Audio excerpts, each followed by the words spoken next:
¿Alguna vez se han preguntado si es posible cambiar la relación que tenemos con nuestro pasado? En este análisis vamos a clavarnos en una serie de ideas que proponen justo eso. Cómo transformar nuestra historia personal para que deje de ser un ancla y se convierta en combustible. Y todo arranca con una declaración muy potente. Aquí está. Todo empieza con esta decisión. Hoy decido que mi pasado es una lección, no una sentencia. Fíjense bien, esta frase tan sencilla es en realidad un cambio de juego total. No se trata de borrar lo que pasó, para nada, sino de elegir cómo vamos a interpretarlo de aquí en adelante. Y es que este es el verdadero punto de partida, una decisión consciente. Antes que cualquier otra cosa está la elección de dejar de ver la historia personal como una carga que nos define y en su lugar empezar a verla como un montón de lecciones que nos hacen más fuertes. Ok, una vez que se tome esa decisión, ¿qué sigue? Bueno, pues el siguiente paso es cambiar la narrativa. Se trata de reescribir la historia, pero internamente, de cambiar activamente el cuento que nos contamos sobre quiénes somos a partir de lo que hemos vivido. Y aquí se ve clarísimo ese cambio de chip. Dejamos de definirnos como la suma de los errores, que suena pesadísimo, ¿no? Como cargar con un costal de platos rotos.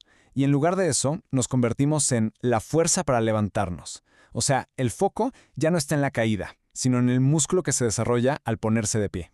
Esta frase redefine por completo la identidad.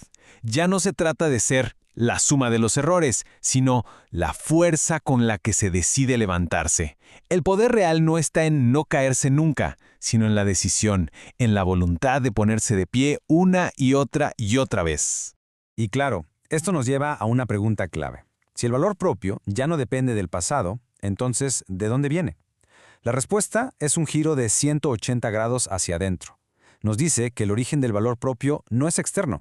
Por un lado tenemos la búsqueda de validación externa, los likes, los aplausos, la aprobación de los demás, que es un terreno súper inestable, que no podemos controlar. Y por otro, la paz interna, un estado que se cultiva, que es sólido y que depende enteramente de nosotros. Y ojo, que la clave está en esa última parte, la paz interna que cultivo cada mañana. La palabra cultivo es fundamental. Esto convierte el autovalor en una acción, en una práctica diaria, no en algo que esperamos que nos caiga del cielo. Muy bien, entonces, ¿cómo se aterriza todo esto? ¿Cómo se lleva a la práctica? Bueno, pues a través de 3 declaraciones de poder, que funcionan como 3 principios, como un marco de acción para vivir con esta nueva mentalidad. Los 3 pilares son estos. Primero, acepto lo que es. Segundo, honro mi proceso. Y tercero, soy mi mayor aliado. Vamos a desmenuzar cada uno. Empecemos con el primer pilar, el poder de la aceptación.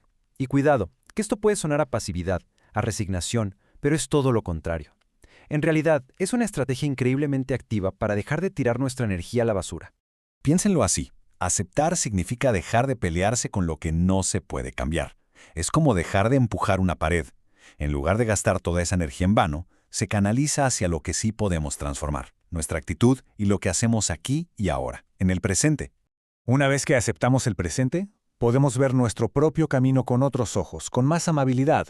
Y eso nos lleva directo a la segunda declaración, honrar el proceso. Esto se trata de cultivar paciencia y respeto por nuestro propio viaje de crecimiento. Esta idea de verdad que es liberadora. Nos quita un peso de encima, ¿no? La presión de sentir que siempre tenemos que estar avanzando, siempre mejorando. Reconoce que el desarrollo personal tiene curvas, pausas, hasta retrocesos, y que todo eso es parte del camino. Honrar el proceso, entonces, es entender que una pausa no es un fracaso, sino chance una oportunidad para recargar pilas y aprender. Significa respetar nuestros ritmos únicos y, algo importantísimo, dejar de estarnos comparando con el camino de los demás. Y llegamos al pilar final, el que de alguna manera amarra todo lo demás y que, quizás sea el más transformador. Después de aceptar la realidad y honrar el camino, nos queda la práctica diaria de convertirnos en nuestro propio mayor aliado. A ver, hagamos una pausa aquí y pensemos en algo. ¿Cómo se le habla a la persona que más amamos cuando se equivoca? Seguramente con compasión, con paciencia, dándole ánimos. Bueno, pues la invitación es a dirigir esa misma calidad de diálogo hacia adentro. Es un estándar totalmente revolucionario para esa vocecita interna. Y de ahí nace este concepto que es buenísimo, la disciplina con amor. Ojo, no es autoindulgencia, no es no hacer nada. Es exigencia, pero desde el afecto. Es el esfuerzo constante por mejorar, pero impulsado por el deseo de construir, no por el látigo de la autocrítica. Es que la diferencia es abismal. El autodesprecio es una fuerza que destruye, que paraliza. En cambio, la disciplina con amor es una fuerza que construye, es el cimiento para la resiliencia y el crecimiento. Ambas gastan energía, sí, pero solo una de ellas construye algo que valga la pena. Y así, llegamos al núcleo de todo esto. Al final del día, la pregunta fundamental es, ¿qué conversación se elige tener internamente? Porque no se trata tanto de lo que sucede afuera, sino de cómo narramos lo que sucede adentro. ¿Será una historia de sentencias o de lecciones? ¿Una de autocrítica destructiva o de apoyo incondicional? En esa lección,